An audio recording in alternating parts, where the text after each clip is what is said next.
Urdu point کی videos دیکھنے کے لیے ہمارا چینل سبسکرائب کیجیے اور بیل کے آئیکن پر کلک کیجیے تاکہ آپ ہماری تمام آنے والی ویڈیوز سے باخبر رہ سکیں۔ السلام علیکم ناظرین، آپ دیکھ رہے ہیں اردو پوائنٹ اور میں ہوں آپ کا میزبان عمر جنجوا۔ اس وقت موجود ہیں راولپنڈی کے علاقے چاندنی چوک میں۔ ناظرین آپ دیکھ سکتے ہیں کہ اس وقت جس جگہ پہ موجود ہیں یہ سوپ کا ایک سٹال ہے، متین سوپ کے نام سے۔ یہ عرصہ 9 سال سے یہ یہاں پر سٹال چلا رہے ہیں۔ ناظرین سردیوں کی آمد ہے، اسلام آباد راولپنڈی کا موسم جو ہے شام کے وقت ٹھنڈا ہونا شروع ہوا ہے اور سوپ کے لیے لوگ جو ہیں جوک در جوک آتے ہیں اور سوپ پیتے ہیں۔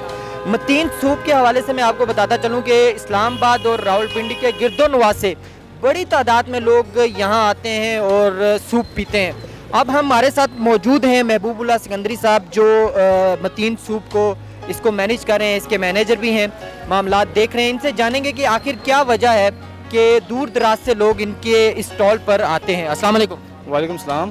سر ہمیں یہ بتائیے گا کہ آپ کے سوپ میں ایسی کیا خاص بات ہے کہ راولپنڈی اور اسلام آباد کے جو عوام ہیں آپ کے پاس آ کے سوپ پیتے ہیں؟ متین سوپ میں یہ ہے کہ ہم لوگ ہیں جو گڈ سروس کرتے ہیں، سروس ہمارا صحیح ہوتا ہے، سوپ ذائقے میں صحیح ہے اور کوالٹی میں بھی صحیح ہے، چکن اس میں زیادہ ہوتا ہے اور جو گاہک جو ہم سے جو چیز چاہتے ہیں ہم بس ان کو وہی تیار کر کے دیتے ہیں، جو ان کو چاہیے، جو ان کو پسند ہے وہی ہم کر کے دیتے ہیں، تو اسی لیے ہمارے گاہک تھوڑا سا زیادہ بنتے ہیں۔ تو آپ کے ساسز کے بارے میں ہم نے سنا ہے کہ ساسز بھی آپ خود ہی بناتے ہیں، بازار سے نہیں لے کے آتے؟ جی ہم سوس اپنے بناتے ہیں، وہ بھی صحیح کوالٹی کے ہیں، سب ماشاءاللہ صحیح ہیں۔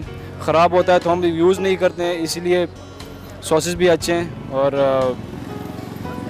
اچھا یہ بتائیے گا کہ راولپنڈی اور اسلام آباد کے جو عوام جب باہر نکلتے ہیں تو وہ افغان سوپ کو زیادہ ترجیح دیتے ہیں۔ ایسی کیا خاص بات ہے کہ افغان سوپ میں کہ ایک پاکستانی سوپ والا جو ہے اس میں نہیں ہے؟ کیونکہ افغانی جو ہیں تو تھوڑا سا صاف ستھرے طریقے سے کام کرتے ہیں۔ اجزائے ترکیبی میں کوئی ڈفرینس؟ ترکیب میں بھی تھوڑا سا ڈفرینس ہے، کیونکہ جو افغانی سوپ بناتے ہیں وہ شاید پاکستانی نہ بنا سکیں۔ اچھا یہ کیمرے کے سامنے تو بہت کم لوگ بتاتے ہیں، اجزائے ترکیبی میں ایسا کوئی جو ڈفرینس ہے ہمیں ذرا بتا دیجئے، مائنر سا بتا دیجئے، زیادہ نہ بتائیے بھائی۔ یہ بس ہم تھوڑا سا چکن زیادہ رکھتے ہیں، گاہک کو وہی پسند ہے زیادہ، تو اسی وجہ سے تھوڑا سا آتے ہیں۔ تو یہ ہمیں بتائیے گا کہ آپ کے پاس یہاں پر کام کرنے والے جو لڑکے ہیں ان میں سے اکثر سے جب میری آف کیمرہ بات ہوئی تو یہ پڑھ بھی رہے ہیں، تو آپ ان کو مکمل طور پہ فنانشلی طور پہ کیسے سپورٹ کرتے ہیں؟ ہمارا سپورٹ یہ ہے کہ ہم ان کو بلاتے ہیں یہاں پہ، وہ اپنا پڑھائی ختم کرتے ہیں نا اسکول کے بعد، اب یہاں پہ آتے ہیں تو ہم ان کو تھوڑا سا جلدی یہاں سے فارغ کر دیتے ہیں۔ ان کو بولتے ہیں کہ ہاں آپ اسکول جا رہے ہو کل صبح، تو آپ یہاں سے جلدی فارغ ہو کے اپنا نیند پورا کریں تاکہ آپ پڑھائی میں بھی پہنچ سکیں اور ہمارے کام میں بھی ہیلپ کر سکیں۔ جی ناظرین آپ نے متین سوپ کے آنر محبوب اللہ سکندری کی گفتگو سنی۔ ناظرین یہ اجزائے ترکیبی اپنی جگہ، لیکن افغان محبت جو ہے اس کو بھی بیچ میں شامل کرتے ہیں، جس کی وجہ سے یہ جو سوپ ہے پاکستانی سوپ بنانے والے سے قدرے مختلف ہے اور راولپنڈی کے دور دراز سے جو لوگ ہیں یہاں پہ آ کے اس سوپ کا لطف اٹھاتے ہیں، دور دراز سے لوگ آتے ہیں۔ ان میں منفرد ایک چیز جو ہے وہ جو ہم نے دیکھی یہاں پر کہ یہ ساسز وغیرہ جو ہیں وہ ساتھ رکھتے ہیں، جو بھی یہاں پر سوپ پینے والا ہے وہ اپنی مرضی سے ان کو سوپ میں شامل کرتا ہے۔